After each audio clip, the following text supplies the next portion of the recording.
Empowering women is good, but advancing women, that is the real game changer. Join us at the What Rules Leadership Conference this October 25th. We are bringing multicultural women and their managers together to bring about change that will echo across the leadership landscape. Managers of multicultural women, this is your opportunity to leave a lasting legacy. You do not want to miss this groundbreaking experience. Register today at whatrulespodcast.com.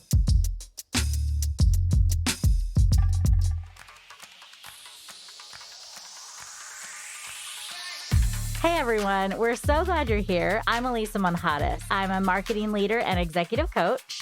I'm Courtney Copeland, and I'm an accountability and wellness coach.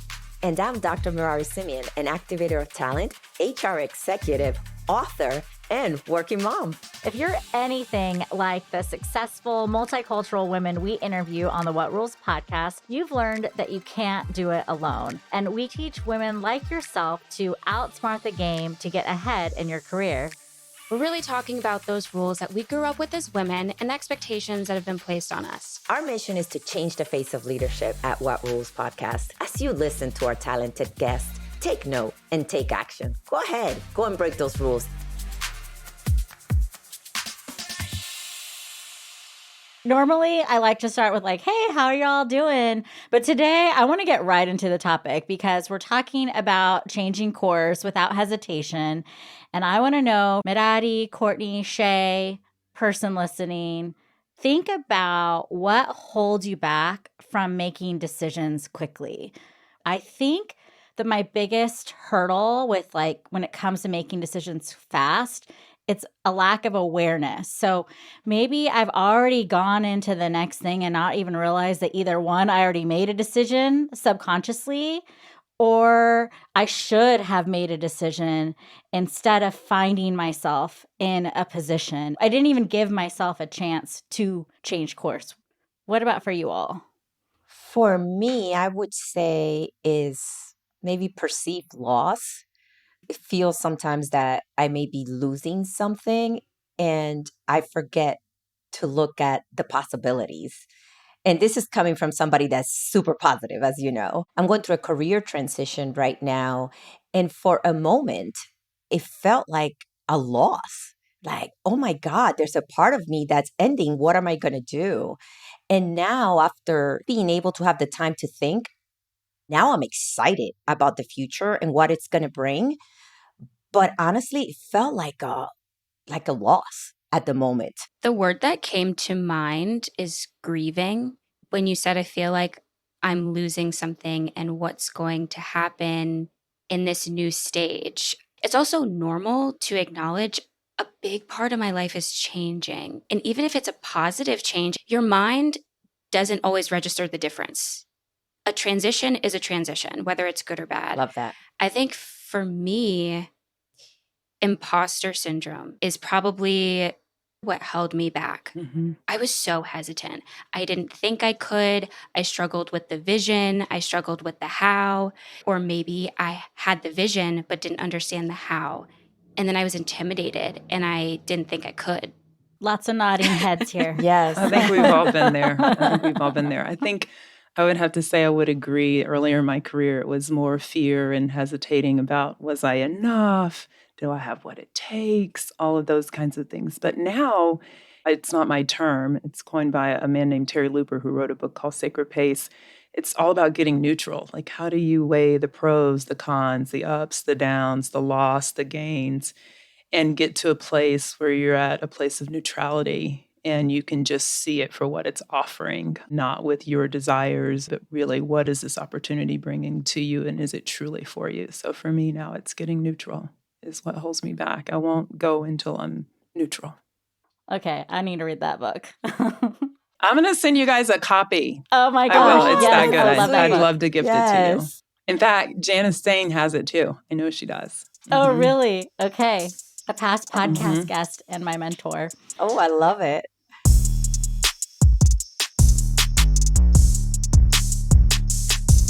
I want to welcome our guest, Shay Farley, to the What Rules podcast.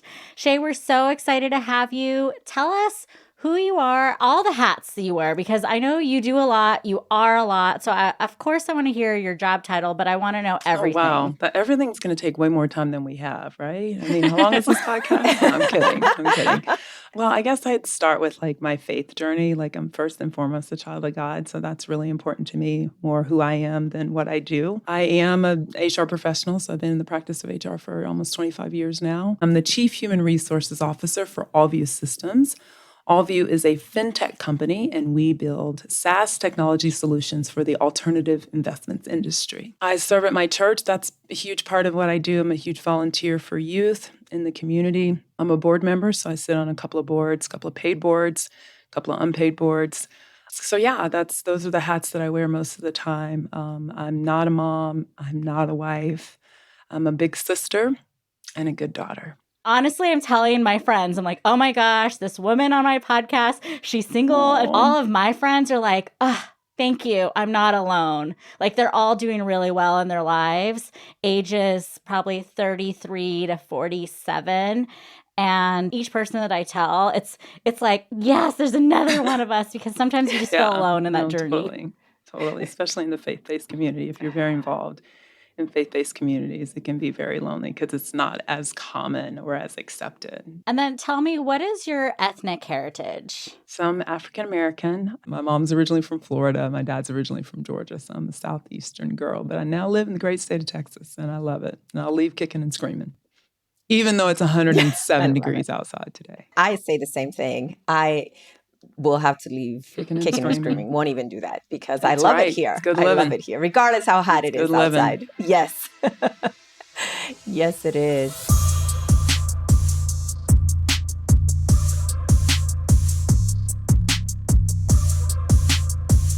I have a question for you, Shay. You have rich experiences in numerous industries, and I am sure you've broken many rules to achieve your success.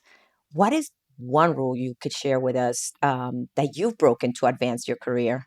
I left corporate America after 21 years and moved into a role in a nonprofit faith-based entity. And as the daughter of a pastor, I had no desire to do any work with any church folk. If you're a church person and you listen to this, don't take offense to that. I'm a PK. Yes. I get to say that. And it was my mom who was a pastor. Most people are like, oh, your father's a pastor. No. It was my mother.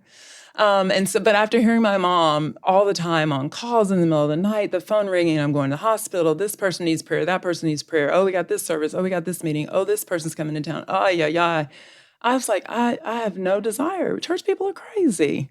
And I'm like, wait, I'm one of those people, but we're crazy. And so I love it. My friends told me, are you out of your mind? It was almost a 60% pay cut. I mean, there was nothing about this that made any lick of sense. And I didn't know this whole practice of getting neutral at the time, but I did. I weighed all the pros and all the cons, and you weigh the kind of tangible things, the wins and losses and pluses and minuses. Nothing on paper made sense. But I had this knowing, this kind of internal nudge. And I actually went on a 3-day fast and just only water and coffee for 3 days. I can't survive without coffee, y'all. Sorry. And Ooh, that gives me hope, though. Water and coffee. I was like, Lord, I can't give up nothing else. And I got to have a little coffee. And I literally begged God, like, make it so plain I can't miss you. That was my prayer. And I had one dear friend here in Dallas praying as well, who's an elder at our church. And I said, she goes, what do you want me to pray? I was like, just pray that God would make it so plain that I couldn't miss him. And so I'm driving to work and I'm looking for signs and I'm like, it's got to be like, you got to tell me I'm getting hungry. And long story short, he literally showed me in the 9th hour on the last day of the fast with a homeless man standing on the side of the road wearing the name of the organization, a T-shirt of the organization that I went to go No way. That's how the Lord revealed it. And so that's when the hesitation immediately left me because I knew I was in the right place at the right time. So it was a heck of a pivot. And interestingly enough, I reflect back, I left a lot of equity on the table, a lot of stock options on the table, a lot of money. We were going through restructuring the company that I left. And had designed the package because I'm in HR for these stay packages. And then I got one for my boss and I was like, oh yeah, I guess y'all would want me to stay. And that was all in play when I left. And fast forward, we're in the middle of the pandemic and the company I was working at was a travel company. The money, it was worth nothing. Oh, wow. None of that stock was worth one dime. And I remember sitting on my couch in this house where I'm standing now, and God bringing it back to my remembrance. That money is not worth a dime right now because no one was traveling. And it was the timeliness of when it was supposed to be due, when all the money would come to fruition based on vesting. It was worth nothing. So it's like I didn't leave any of that on the table because I would have never gotten a dime of it. What I really heard from your story and your journey is that overcoming hesitation requires intentionality. Yes, ma'am. I think a lot of people try to overcome it hoping it just kind of happens one day. Like one day I'll feel it. One day I'll XYZ fill in the blank. And I love your story. I love it so much. Thank you, Courtney. Coach Court. You're going to be Coach Court. That's your new name, Coach Court. I want to Coach own Court. that. I like it. Yeah, Coach I love Court, it. Oh my right? gosh, I I love like it. it. As soon as she I said give it, the I credit see to the you. coaching Courtney. Coach Court. But yeah, it's your intentionality that has gotten you here. Like with everything that you decided, even you intentionally saying, hey, God, let's also talk about coffee. Can I keep this? You know, like it's the little things. And I just want to give a highlight to that because anyone that's listening, if you are looking for a sign and how to overcome your hesitation, it is move with intentionality. And do it afraid. Do it anyways, right? If you have 80%, just go, right? Just trust. Take a leap of faith. I mean, we can end the podcast right yeah, now. that was like, like that's deep right there. Do it scared. Do it scared. what I love about this story is that you were intentional about it. It didn't mean that you weren't scared, No. but yet you tapped into that one superpower, right? In this case is your faith, that catalyst for you that you were just like, okay, I need help and I can't do it alone. So outside of being intentional, I love the fact that I'm not doing it alone. I'm going to have somebody else, whether it's praying for you or whatever it is, in addition to your faith, you leverage a catalyst. So you're being intentional and you're not doing it alone. So that somebody's walking with you in this journey. Yeah. Right. The saying goes, if you want to go far, go together. And I do think like we tend to try to club challenges and problems on our own. And, we were never meant to do all this on our own. I love that. The other thing I took from which was just the coffee part. This is just a side note because I keep saying I have to fast, and I'm like, but I don't want to give up coffee. So you just gave me hope, so that I will. Listen, I don't know if it's very biblical, but I was like, listen, no food. I'm gonna have to have some coffee to make it through. There's only water and wine in the Bible, so I figure I could have just done water and wine, but that didn't seem very godly. Yeah. Okay. I don't know. I'm kind of inspired now. That's so funny. Alisa's like, wait, I might do the wine. Okay, Jesus, let's have a conversation. Oh gosh, I need a miracle, and both of those right. You're first, water and wine. Right. Yeah.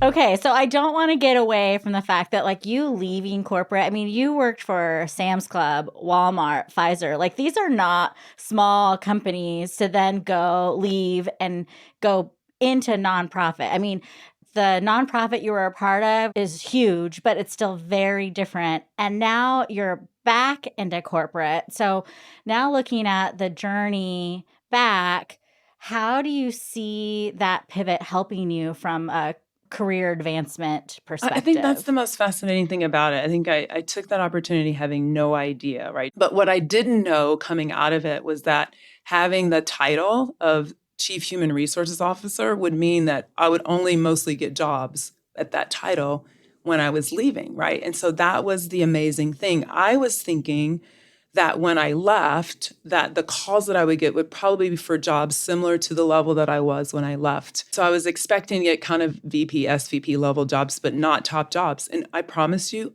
probably 80% of the calls I took were for the top job. And so if nothing else, I was the CHRO of that organization. But certainly to your point, in the worldly sense, many would say it didn't rise to the occasion, that having the title in a nonprofit versus having the title at a Pfizer or Walmart, it's very different, right? So it opened that door. The other really cool thing is that the board of the organization had a lot of individuals who were in the private equity space.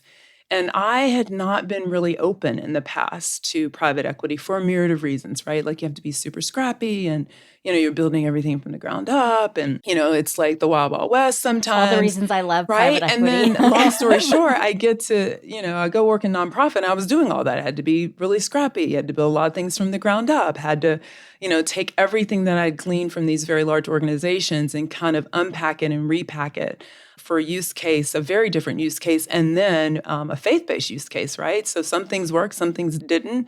But I got to interact with all of these, private equity folks, and I was like, oh, this is kind of cool. And then so you take the scrappiness of the experience plus the influencers and all these mentors and people I got to be around that are members of our boards or big donors. And those two things came together and opened my aperture to a career path that I don't know that I was as open to in the past. And so I actually took more calls from PE firms than I did prior to going into this role. So that was the other really cool thing about the pivot, how it opened new doors, right? And so now I don't know that I'd ever go back. I mean, I have lots of friends who still work at Pfizer, lots of friends who still work at Walmart. I got a call the other day for a job for a pharmaceutical company up in the Cambridge area. And I was like, yeah, I don't think I want to go back. I mean, I love healthcare, but I don't think I want to go back into the big, bad, amazing. I kind of like the small, scrappy, amazing. It's like one of those unexpected benefits. Oh, gosh, yes. Well, the other thing is that you are enjoying it. I mean, you could see it when you're telling the story. You're like lit up. Yeah. I mean, you're talking about, I'm sold. I'm like, all right, I may have to be considering this piece in my transition. Hey, talk to me. Like, come on, doc, I can help you. There you go. I love it. I love it. Yes. She just gave you a nickname too. We've never called you Doc. I have a very bad habit of that. No, I have love a very that. bad habit. Like I give everybody a call name, a nickname. It's so bad. So please forgive me if that was in any way disrespectful. I didn't mean it to be disrespectful. No, I love really it. cool. I was like, it's cool. We're like getting baptized here with our nicknames. We need one for Alisa Hey, next. give me time. No, well, by the end of the episode, I'm waiting for an Alisa nickname.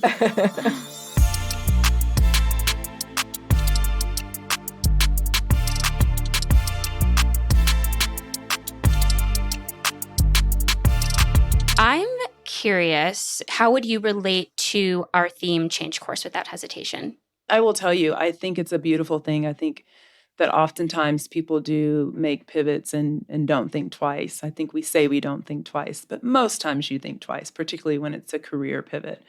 I think based on the things that we've discussed today, there is hesitation. It's just like you don't hesitate for too long and you do it anyway. You do it afraid. I think the essence of your theme is really about kind of looking at the opportunity holistically. And don't hesitate based on the things that don't really matter, right? If you're hesitating based on things like money or title, and don't hesitate for those things. But if you're hesitating because you think it's going to impact your ability to show up for your kids or show up for your spouse or show up for your loved ones or serve in the community, the things that really matter, like the part of the dash when we die on the dates that really matter, then that's when you hesitate. So I think your theme is beautiful in the sense that you're saying hesitate only for the things that really matter, but otherwise don't hesitate. Just go for it. Just do it. We'll steal from Nike. I love how you put it. Like, don't hesitate on the things that don't matter, right? And it's just, wow. I never thought about it from that perspective, right? Like, I have to kind of do my own analysis. Okay, what really matters and what doesn't? Because when you put it from the perspective of relationships with loved ones or even things that I love to do in the community to, money or whatever it may be, the relationships, especially those with your loved ones, they don't have a price, right? So It's such a different perspective. No, absolutely. I think too, like for me, I'm a constant learner. So I'm always looking for a new opportunity to learn. I've spent time in Southeast Asia. I've spent time in Europe. I've spent time in pharma. I went to retail, right? I went to tech, went to nonprofit. I mean, these things put you in these environments and make you very uncomfortable. And eventually you get addicted to being uncomfortable. I'm a little addicted to it. I tell my mentees and coachees all the time, if you're not uncomfortable at least one day a week in your job, it's time for a new job because it means you're not growing, right? It's the place of discomfort, the the Bible would call it the pressing place, where the olive gets pressed. It's the pressing place where you grow and stretch. And so, the beautiful thing about those pivots is that they do put you in uncomfortable environments, and those are places of growth. So that's the other blessing and cool thing about your thing is changing course is important. I always think about the statistic where women stay in their jobs too long. They know it's time to move, but they stay there 2 years on average before they do. When you are working, especially with women of color, multicultural women who are in that place of hesitation and like can't get out, because there is like the analysis paralysis, there's taking Yes. responsibility over way too much, there's all these things. What advice would you give to anyone that you would be mentoring who's stuck? Post for the job anyway. Always post. There's research that says that, and I saw this when I worked at Pfizer. We did a book of work that actually proved this to be true. That women look at a job description and think they have to check every box of the requirements for the job. And men look at a job description and they go, oh, I can do that, that, and that. I can't do that, and that, but I can do that, and that, and I'm applying, right? And then I'm getting the job, right? They end up being in the candidate of choice. And so I would say post for the job. The worst thing that happens is you don't get it. But there's something that grows you in the process of the interviewing and preparing and just the nervousness that comes about when you're about to go into an interview and put your best foot forward. All that's practice. So maybe you don't get the job, but guess what? Maybe you do. But by all means, don't look at the job description and disqualify yourself because you can't do everything on a job description. In my function as an HR professional for 25 years, I assure you I've written a lot of job descriptions. I've never had anybody who can do all the things on a job description. It's meant to be robust and broad. You're not going to find the perfect candidate. There is no perfect candidate. No one has a perfect game in any sport ever. So post anyway would be my greatest advice. If we could share one thing for anyone who feels like they're at a crossroads, if your crossroads is for your career and it's time to apply for the job, right? That's what you're saying, Shay. Yes. It's also like knowing what you want. Like know what you want, know what you value, I guess is how you put it. And then there's also this idea of intentionality where, okay, I know this is what I want. I'm going to apply. I'm going to take the time to talk to people around me, talk to my mentors, talk to my peers, talk to other people in the space. And then I'm also going to talk to God. And whether you're a believer or not, there's that taking that space so that you feel confident in making that decision. So this change course without hesitation is what we call it. And what we found, the more we talk about this, is it's not really hesitation. It's almost like change course with thinking behind it. Thinking, praying, talking. There's a lot of things that go into it, but keep moving is my biggest takeaway. It's almost like being intentional about changing course. Yes. You're going to change course, so Yes. be intentional about the whole process, whether it's spiritually, with the mentors or whatever it is, and talking to people, Right. but you're taking those strategic steps. So I don't feel that you're winging it. I feel like you're changing course, but you're being very intentional about it. Yeah, you have to prepare. You have to think through, but not, to your point, not analysis paralysis, but you do Yes. have to take the time to think and just pace yourself and not rush. But at the same time, when you've got enough information and you feel that peace and you've got to go, then just go. And for your story, it brought you higher on the corporate ladder. Like we're talking about changing the face of leadership. We want to see more women of color in the C-suite. And here you are. I just want to congratulate you for taking those steps Thank and you. setting an example for the rest of us, because now we see that you got there and it wasn't even your plan. I don't No, know what your plan It was not my plan. I assure you. Going to work for any church, any faith-based anything was never in the plan for me. I would have never guessed it in a million years. Being a CHRO was always a desire in my heart. I didn't know how the Lord was going to do it. So the way he did it is really, really cool, and I'm super grateful. And for me, the bigger desire was to have a paid board seat. That's that was the other huge desire of my heart. And again, that came as a result of, because the board that I sit on is actually a for-profit company that serves the church. So it's a mutual insurance company that serves it. So had I never had that experience in the nonprofit, that's what qualified me. It was the fact that I did have all the corporate experience, all the accoutrements that come with that. But I also, like, it was clearly obvious that I was someone serious about my faith.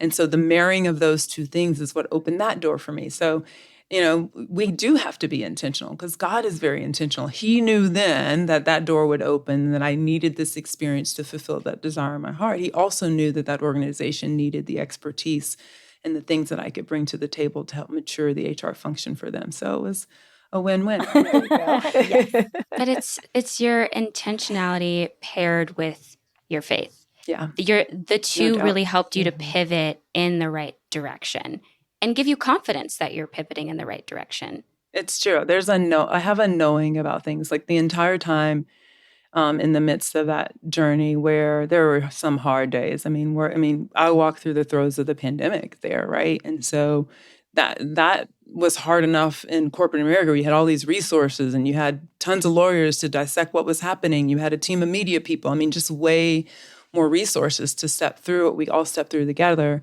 And in that organization, way less, very competent, capable people, but just not as many. And so you were working a lot of hours to try and ascertain what was safe. And then you're doing work with youth. So there's a whole nother layer of safety that you're thinking about, and liability and challenges. And, I will tell you, I wouldn't take anything for that part of my journey whatsoever. Not at all. Like at the time, I couldn't see how it all was going to come together, but it did come together so beautifully. And I'm super grateful for how it all did. And at the same time, I'm very happy now. I don't miss or begrudge any of that because I'm really happy with where I am right now. It was a nice chapter in the book of the story called Shay Farley, The Aspen and the Pines. The Aspen and the Pines? You even have a name for your own journey? That's my book. No, that's my book.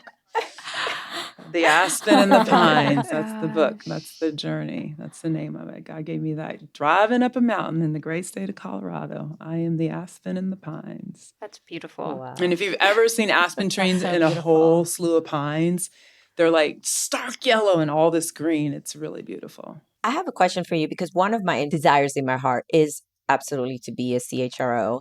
And the other one is to sit on a corporate board. And Alisa knows this, and I'm sure Courtney heard me talk about it. It's like, we need to have more multicultural women in these boards.